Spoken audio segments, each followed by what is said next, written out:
Pessoal, trabalho e energia. Trabalho é o quê? Quando a gente tem um corpo se deslocando e a gente realiza uma força sobre ele, a gente vai estar realizando um trabalho.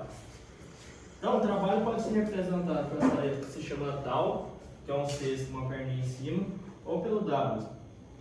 Então, o trabalho é o quê? A força vezes o deslocamento vezes o cosseno do ângulo entre eles.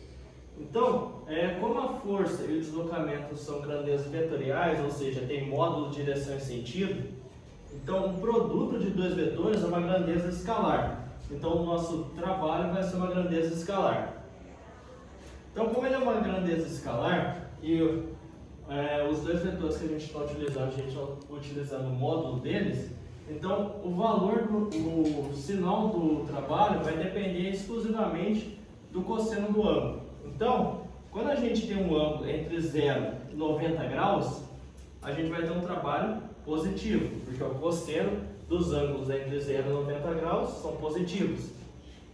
E o isso se chama trabalho motor, ou seja, um trabalho que ajuda o movimento do corpo, é um trabalho motor.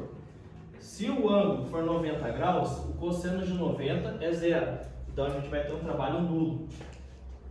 Então, o trabalho não ajuda nem atrapalha o movimento do corpo. Agora, se a gente tem um ângulo entre 90 e 180 graus, a gente vai ter um cosseno negativo, então, consequentemente, o trabalho vai ser negativo.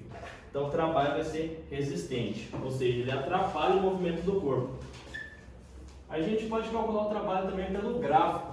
Então, se a gente tiver um gráfico de força por deslocamento, se a gente calcular a área do gráfico, a gente consegue achar o trabalho. Então, o trabalho é numericamente igual à área, ou seja, o valor da área é igual ao valor do trabalho, mas as unidades são diferentes. O trabalho é calculado em joule e a área geralmente em metros quadrados. Aqui é um caso de uma força constante, ou seja, ela não se altera ao longo do tempo. Agora, se a gente tiver uma força variável, assim, ela aumenta, depois diminui, depois aumenta de novo, a gente primeiro calcula uma área, depois calcula outra área, a gente sabe que o trabalho dessa área mais o trabalho dessa área é o trabalho total do corpo. Então, se a gente olhar para o gráfico, o trabalho que está acima do eixo Y, do eixo X, é trabalho positivo. O trabalho abaixo do eixo X é trabalho negativo. Então, a gente viu também, a gente viu a força-peso. A força-peso, se a gente lembrar lá atrás, é a massa do corpo vezes a gravidade. Então, todo o corpo que é abandonado de uma determinada altura, ele vai estar sofrendo a ação da força-peso, ou seja, está sendo atraído em direção ao centro da Terra. Então, se a gente abandona um corpo com massa M de uma determinada altura H, a gente vai ter a força-peso, que é M vezes a gravidade, agindo sobre o corpo. Então, como o trabalho é a força vezes o deslocamento, vezes o cosseno do ângulo entre eles, e a gente vê que a força e o deslocamento têm ângulo zero, porque os dois estão apontando para baixo, o trabalho vai ser a força-peso, mg, vezes a altura que a gente abandonou o corpo, então vai ser mgh. E também dá para calcular o trabalho da força elástica. Lembra que a força elástica, toda vez que a gente comprime uma mola ou estica ela, a gente vai ter uma força contrária à força com que a gente está comprimindo ou puxando a mola.